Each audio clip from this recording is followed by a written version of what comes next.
Hello students, कक्षा 10 के समस्त छात्र छात्राओं का एक बार फिर स्वागत करता हूं। प्रिय विद्यार्थियों, कल हम प्रेमचंद की कहानी ईदगाह पढ़ रहे थे और यहां तक का प्रसंग हमने पढ़ा कि ईदगाह का 30 रोज बाद में, जब जैसे रोजे 30 पूरे हुए उसके बाद ईद आती है। ईद पर बच्चों में कैसा उत्साह है, तो सभी अपने अपने घर से निकलते हैं। अब आगे का प्रसंग मैं शुरू करता हूं। रोज ईद का नाम रटते थे, आज आ गई। अब जल्दी पड़ी है कि लोग ईदगाह क्यों नहीं चलते। बच्चों में उत्साह है, ईदगाह चलने की जल्दी है। उन्हें गृहस्थी की चिंताओं से क्या प्रयोजन, घर में क्या है क्या नहीं है उस बात से बच्चों को कोई सरोकार नहीं। तो इनको क्या चिंता, सवैयों के लिए दूध और शक्कर घर में है या नहीं, इनकी बला से ये तो सवैयां खाएंगे। इनको इस बात की कोई चिंता नहीं है, ये तो सवैयां खाएंगे। कहाँ से व्यवस्था होती है वो घर वाले जाने। वो क्या जाने कि अब्बाजान क्यों बदहवास चौधरी कायम अली के घर दौड़े चले जा रहे हैं। कायम अली ऋण देता है, पैसे देता है उधार पे, ब्याज पर। तो आज अब्बाजान उनके घर क्यों जा रहे हैं, बच्चों को सरोकार नहीं।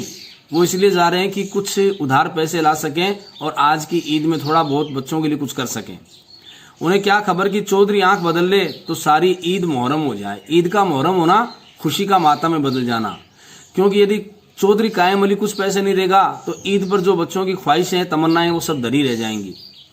उनकी अपनी जेबों में तो कुबेर का धन भरा हुआ है। अब बच्चों के पास तो जो माँ बाप ने 5 पैसे 10 पैसे 20 पैसे दिए हैं, वो तो कुबेर का खजाना उनके लिए पर्याप्त है। बार बार अपना खजाना निकाल कर गिनते हैं और खुश होकर फिर रख लेते हैं। सबसे पहले महमूद गिनता है, 1 2 10 12, उसके पास 12 पैसे हैं। मोहसिन के पास 1 2 3 8 9 और 15 पैसे हैं। इन्हीं अनगिनत पैसों से अनगिनत चीजें लाएंगे। बच्चे बड़े खुश हो रहे हैं कि अपने पास तो इतने पैसे हैं, ना जाने कौन कौन सी चीजें लाएंगे।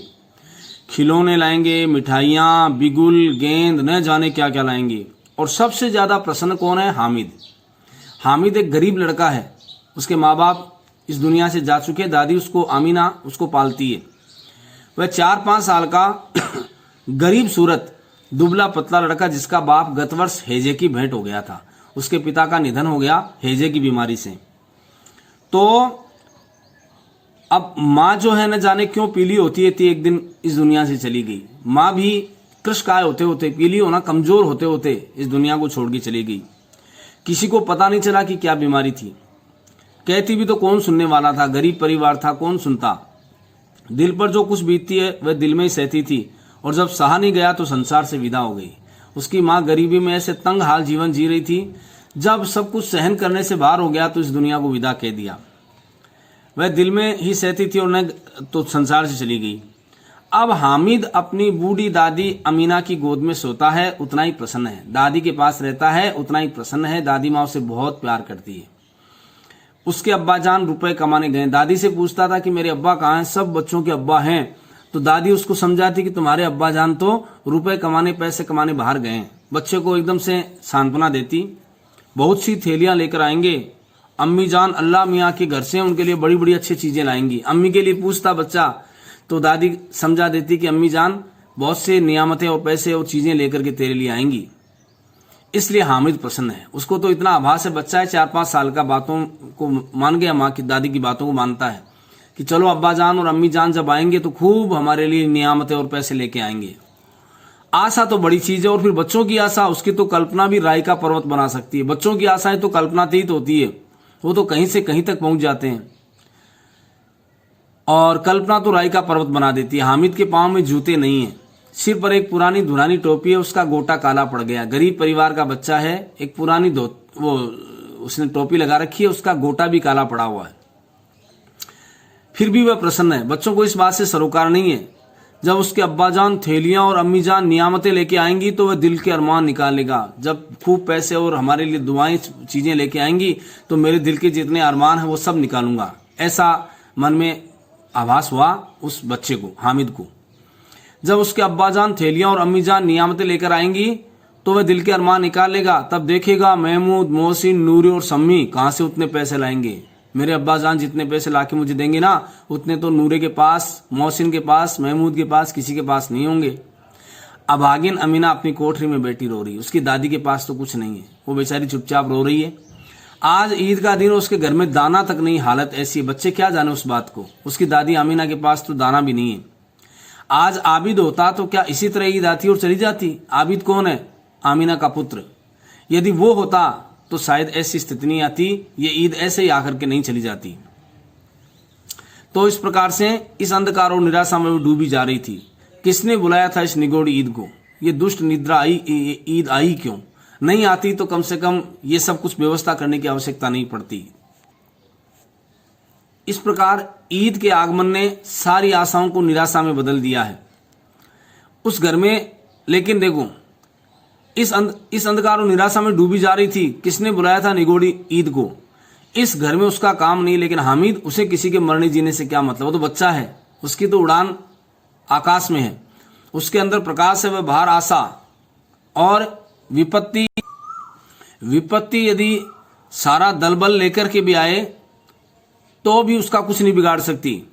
तो वो क्या कहती है, उसे जीने मरने से क्या मतलब? उसके अंदर प्रकाश है, आशा है। विपत्ति सारा दलबल लेके आए, हामिद की आनंद भरी चितवन उसका विध्वंस कर देगी। उसके सामने कोई विपत्ति नहीं है। तो हामिद अपनी दादी को भीतर जाके कहता है कि दादी, अम्मा तुम डरना मत, मैं सबसे पहले आऊंगा, बिल्कुल ना डरना, मैं अभी जा रहा हूं ईदगाह के लिए। अब देखो, सभी बच्चों के साथ तो उनके अब्बा जान अम्मी जान सब जा रहे हैं, अब्बा जान जा रहे हैं, लेकिन हामिद का तो कोई नहीं है। तो वो अपनी दादी से कहता कि तुम चिंता मत करना, मैं जल्दी आऊंगा। आमीना का दिल कचोट रहा था, उसको पीड़ा हो रही थी। गांव के बच्चे अपने अपने बाप के साथ जा रहे हैं, हामिद का आमीना की सिवाय कोई नहीं, उसके तो कोई है ही नहीं बच्चे के। उसे कैसे अकेले मेले में जाने दे? उस भीड़ भाड़ में बच्चा कहीं खो जाए तो क्या हो? नहीं, अमीना उसे क्यों नहीं जाने देगी। नन्ही सी जान, 3 कोस चलेगा पैदल तो पैर में छाले पड़ जाएंगे। दादी को बहुत चिंता हो रही है कि कैसे जाएगा, जूते भी तो नहीं है। वह थोड़ी थोड़ी दूर पर उसे गोद ले लेंगी, वो साथ चली जाएं और बच्चे को गोद भी ले लें, उसको तकलीफ ना होने दें। लेकिन यहाँ सवैया कौन पकाएगा? फिर आज त्योहार है, कम से कम ईद पर तो सवैया बने। अगर मैं हामिद के साथ चली जाऊं तो फिर सवैया कौन बनाएगा? पैसे होते तो लौटते सब सामग्री जमा करके चटपट बना लेती। पैसे भी नहीं घर में, 1 रुपया नहीं, 1 पैसा नहीं है। कुछ होते तो शायद ईदगाह से लौट करके फिर भी जमा कर लेती सब चीजें। यहाँ तो घंटों चीज जमा करने में लगेंगे, क्योंकि मांगने का ही सारा ठहरा। मांग के लाऊंगी कहीं कहीं से अलग अलग चीजें, तब जाकर के काम होगा। मांगने का ही सहारा ठहरा, उसने सोचा। तो यहां से तो घंटों ये मांगने का ही भरोसा ठहरा। उस दिन फईमन के कपड़े सिए थे। दादी को याद है कि फईमन नाम की महिला के कपड़े सिए थे। 8 आने पैसे मिले थे। उस 8 आने को ईमान की तरह बचाती चली आती थी इस ईद के लिए कि ईद के दिन उन पैसों की आवश्यकता पड़ेगी। लेकिन फिर क्या हुआ, देखिए दुर्भाग्य। 8 आने बचा के रखे थे इसी ईद के लिए, लेकिन कल ग्वालिन सिर पर सवार हो गई तो क्या करती? क्योंकि हामिद के लिए थोड़ा दूध लेना पड़ता था। ग्वालिन सिर पे आ गई कि हमें पैसे चाहिए, क्या करती? हामिद के लिए कुछ नहीं है तो 2 पैसे का दूध तो चाहिए ही। अब तो कुल 2 आने पैसे बचे हैं, सब खर्च हो गए, 2 आने बचे हैं। 3 पैसे हामिद की जेब में, 5 अमीना के बटुए में। ये सब इतना सा काम था। 3 तो उसको दे दिया कि वो मेले में जा रहा है बच्चे को, और 5 पैसे उसकी बटुए में थे। यही तो बिसात है। और ईद का त्योहार अल्लाह ही बेड़ा पार लगाए। कैसी दुर्भाग्य। अब ये गरीब के लिए तो त्योहार ना आना ज्यादा बढ़िया है। गरीब आदमी यही सोचता है, क्योंकि उसके घर में खाने के लिए चीज नहीं तो वो क्या त्योहार मनाएगा। सभी को सवैया चाहिए और थोड़ा किसी को आंख नहीं लगता। अब आमिरा ने भी आखिर चाहे झोपड़ा ही घर बसा के रखा था। त्योहार पर तो मांगने वाले भी आते हैं, और उस दिन निरुत्तर किसी को लौटाया नहीं जा सकता, और थोड़ा किसी को देते तो किसी को अच्छा नहीं लगता। तो हाथ का उत्तर सभी को देना पड़ता है। किस किस से मुंह चुराएंगी, और चुराई भी क्यों? साल भर का त्योहार है। मांगने वाले तो ये कहेंगे कि साल भर से ईद आई है, आप माताजी कुछ डालिए, हमें कुछ दीजिए। किस किस से मुंह चुराए? जिंदगी खैरियत से रहे, उनकी तकदीर भी तो उसी के साथ है। बच्चे को खुदा सलामत करे, दिन भी कट जाएंगे। आमीना ने अपने दिल को मजबूत किया कि शायद अवसर है, दिन है, कट जाएंगे, और हामिद उसकी उम्मीदों पर खरा उतरेगा, ऐसा उसे विश्वास था। गांव से मेला चला और बच्चों के साथ हामिद भी जा रहा था। सभी बच्चे चल पड़े। अब देखिए बच्चों के बीच में कैसे कैसे वार्तालाप हो रहे हैं। कभी सबके सब दौड़कर आगे निकल जाते, कभी किसी पेड़ के नीचे खड़े होकर साथ वालों का इंतजार करते। बच्चे हैं, उछल कूद करते हुए कभी आगे निकल जाते, कभी पास वालों का इंतजार करते। ये लोग क्यों इतनी धीरे धीरे चल रहे हैं? हामिद के पैरों में तो जैसे पर लगे थे। हामिद तो जैसे उड़ना चाहता था कि ये सब लोग धीरे धीरे क्यों चल रहे हैं। तो हामिद के पैरों में पर लग गए थे, वह कभी थक नहीं सकता। शहर का दामन आ गया, सड़क के दोनों ओर अमीरों के बगीचे हैं। अब देखो बच्चों में कैसी वार्तालाप होती है उन बगीचों को देखकर। तो पक्की चार दीवारी बनी हुई है, पेड़ों में आम और लीचियां लगी हुई है। कभी कभी कोई लड़का कंकड़ी उठाकर आम पर निशाना मारता है, बच्चे उदंड हैं, निशाना मारता है, माली अंदर से गाली देता हुआ निकलता है, लड़के एक फलांग दूरी पर है, खूब हंस रहे हैं, माली को कैसे उल्लू बनाया। बच्चे जाते हुए पेड़ों को छेड़ते हैं या उनमें से कुछ वस्तुएं चुराने का प्रयास करते हैं, माली पीछे दौड़ता है। बड़ी बड़ी इमारतें आने लगी, यह अदालत है। बच्चे बात कर रहे हैं, देखो ये बड़ी इमारत देख रहे हो, ये अदालत है, यह कॉलेज है, ये क्लब घर है। इतने बड़े कॉलेज में कितने लड़के पढ़ते होंगे। बच्चे आपस में वार्तालाप, यही तो बाल मनोविज्ञान की सुंदरता है। सब लड़के नहीं है जी, बच्चे आपस में बातें कर रहे हैं कि ये जो पढ़ रहे हैं सब लड़के नहीं है, बड़े बड़े आदमी हैं। क्योंकि बच्चों के नजर में तो स्कूल जाने का काम बच्चों का ही होता है। अब कॉलेज में पढ़ने वाले तो बड़े बड़े होते हैं, तो बच्चों को हंसी आती कि इतने बड़े होकर के भी अभी पढ़ रहे हैं, बड़े आदमी हैं, सच उनकी बड़ी बड़ी मूछें हैं, इतने बड़े हो गए हैं अभी तक पढ़ने जाते हैं, न जाने कब तक पढ़ेंगे और क्या करेंगे इतना पढ़कर। हामिद ने के मदरसे में तो 2-3 बड़े बड़े लड़के हैं, बिल्कुल 3 कौड़ी के। उनकी नजर में जो बड़े हो जाते हैं उम्र में, वो 3 कौड़ी के बेकार होते हैं, उनको कुछ नहीं आता। तो बच्चे तो वही समझ रहे हैं कि कॉलेज में पढ़ने वाले इतने बड़े बड़े लड़के हैं, ये मूर्ख है, इनको कुछ नहीं आता। तभी तो वो 3 कौड़ी के लड़के उनकी क्लास में पढ़ते हैं, बड़े बड़े लड़के, रोज मार खाते हैं, काम से जी चुराने वाले। इस जगह भी उसी तरह के लोग होते होंगे और क्या। क्लब घर में जादू होता है, सुना है, यहाँ मुर्दे की खोपड़ियां दौड़ती है। ये क्लब घर है, वहां जादू होता है, बच्चों की आपसी बातें चल रही है कि यहाँ मुर्दे की खोपड़ियां दौड़ती है और बड़े बड़े तमाशे होते हैं, पर किसी को अंदर नहीं जाने देते। और यहाँ शाम को साहब लोग खेलते हैं, ये पैसे वाले लोग खेलते हैं, बड़े आदमी खेलते हैं, मूंछों वाले, दाढ़ी वाले। और मेमे भी खेलती है, मेम साहब जो होती है वो भी खेलती है। सच, हमारी अम्मा को वो क्या नाम है, बेट, वो दे दो तो पकड़ ही नहीं सके, घुमाते ही लुढ़क जाए। बच्चे आपस में वार्तालाप कर रहे हैं कि ये मेम साहब क्रिकेट के बैट से खेलती है, पता नहीं कैसे कैसे खेल खेलती है, हमारी अम्मा जान को बैट दे दो, वो तो तुरंत ही लुढ़क जाए। तो ये किस प्रकार से बाल मनोविज्ञान बच्चों का है।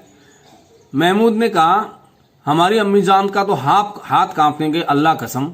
मोहसिन बोला, अम्मी वैसे मनो आटा पीस डालती है, घर पे आटा पीसने का काम करती है, मण तक 40 किलो तक आटा पीस देती है, जरा सा बैट पकड़ लेंगी तो हाथ कांपने लगे, सैकड़ों घड़े पानी रोज निकालती है, 5 घड़े तो मेरी भैंस पी जाती है। बच्चे आपस में बातें कर रहे हैं। किसी मैम को 1 घड़ा पानी भरना पड़े तो आंखों तले अंधेरा छा जाए। ये हमारी अम्मा तो इतना काम कर देती है, मैम साहब तो खेलने जानती है, यदि हमारी अम्मा जितना काम करना पड़े तो इनकी आंखों तले अंधेरा छा जाए। महमूद, लेकिन दौड़ती तो नहीं, उछल कूद तो नहीं कर सकती। मोहसिन, हाँ उछल कूद नहीं कर सकती, लेकिन उस दिन मेरी गाय खुल गई थी और चौधरी के खेत में जा पड़ी तो अम्मा इतनी तेज दौड़ी कि मैं तो पा ही नहीं सका। सच कह रहा हूं, तुम दौड़ने की बात कर रहे हो, मेरी अम्मा इतनी तेज दौड़ी कि मैं तो पा ही नहीं सका, मैं पीछे दौड़ता ही रह गया। तो इस प्रकार से बच्चों का सुंदर वार्तालाप सुंदर बाल मनोविज्ञान को प्रकट करता है। आइए इस पाठ्य पुस्तक से मैं बताने का आपको प्रयास कर रहा हूं। तो इस प्रकार बच्चे आपस में वार्तालाप करते हुए कह रहे हैं कि मेरी अम्मा भी दौड़ने के लिए दौड़ी, लेकिन मैं वो गाय को पकड़ने के लिए, लेकिन मैं पीछे भागा तो मैं तो पकड़ ही नहीं सका। अब बच्चे और आगे चले, हलवाइयों की दुकानें शुरू हो गई। यहां से देखिए आप, हलवाइयों की दुकानें शुरू हो गई, आज खूब सजी हुई थी, इतनी मिठाइयां कौन खाता है। अब बच्चे तो बच्चे ठहरे और आपस में उनके मन में प्रश्न आता है कि हलवाई की दुकान पे इतनी मिठाइयां सजी है, ये इतनी मिठाइयां कौन खाता है। देखो ना, एक एक दुकान पर मनो होगी, एक एक मण। सुना है रात को जिन्नात आकर खरीद ले जाते हैं। अब बच्चे आपस में बातें कर रहे हैं, भूत प्रेत आते हैं, रात को जिन्न आते हैं, वो खरीद लेते हैं। अब्बा कहते थे कि आधी रात को एक आदमी हर दुकान पर जाता है और जितना माल बचा होता है सब तुलवा लेता है। बच्चों की तो हवाई उड़ान होती है बातों की। एक आदमी आता है रात के समय और जितना माल मिठाइयों का बच जाता है सारा ही तुलवा लेता है। वह तुलवा लेता है और सचमुच के रुपए देता है, बिल्कुल ऐसे ही रुपए। बच्चा निकाल के दिखाता है कि ऐसे रुपए देता है।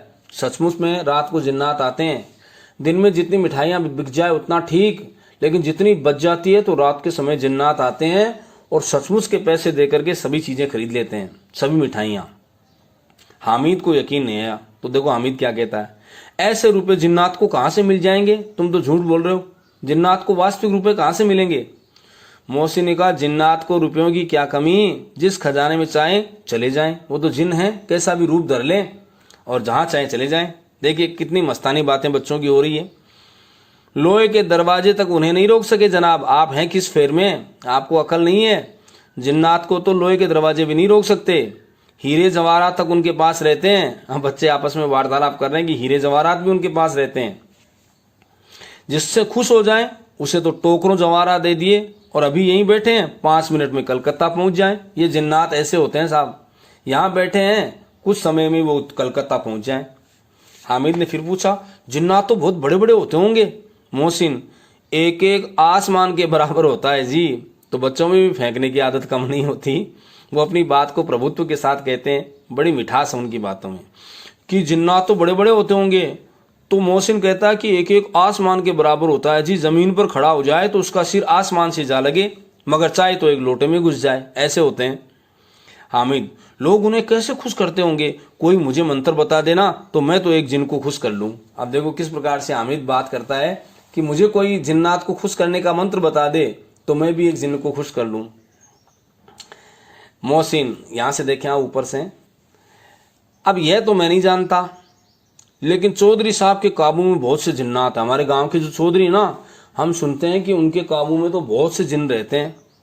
कोई चीज चोरी हो जाए, चौधरी साहब उसका पता लगा लेंगे और चोर का नाम भी बता देंगे। बोलो, ऐसा ज्ञान उनके पास है। ऐसे बच्चों में, अब ये बच्चे सब सुनते हैं अपने घर पे कि ऐसा इस प्रकार से जैसे हमारी ये चलते हैं अंधविश्वास, उन पर बच्चे भी घर पे जैसे सुनते हैं। गांव में तो ज़्यादा ही इसका प्रसार है, तो बच्चे जैसे घर में सुनते हैं उन बातों पर यकीन कर लेते हैं कि कोई चीज़ चोरी हो जाए, चौधरी साहब उसका पता लगा देंगे और चोर का नाम भी बता देंगे। जुमराती का बछवा उस दिन खो गया था, 30 दिन हैरान हुए, कहीं नहीं मिला।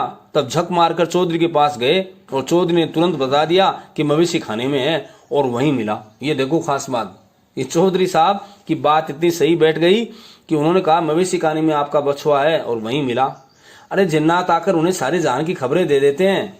तो बच्चे आपस में एक दूसरे को बातें बता रहे हैं कि जिन्नात आते हैं वही खबरें देते हैं।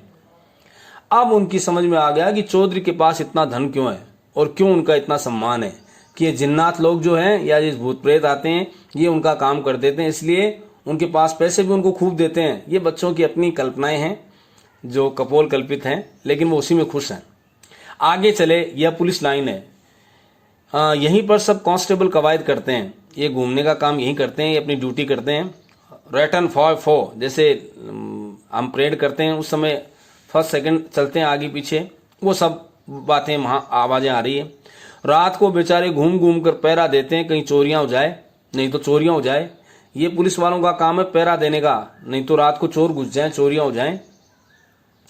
मोहसिन ने प्रतिवाद किया, यह कांस्टेबल पहरा देते हैं, तभी तुम बहुत जानते हो, अजी हजरत यही चोरी करवाते हैं। और बच्चे यहाँ कुछ न कुछ बात ठीक भी कह रहे हैं। ये जो कांस्टेबल बन रहे हैं ना, ये दिन में तो चोरों को तैयार करते हैं, रात को उन्हीं से चोरी करवाते हैं।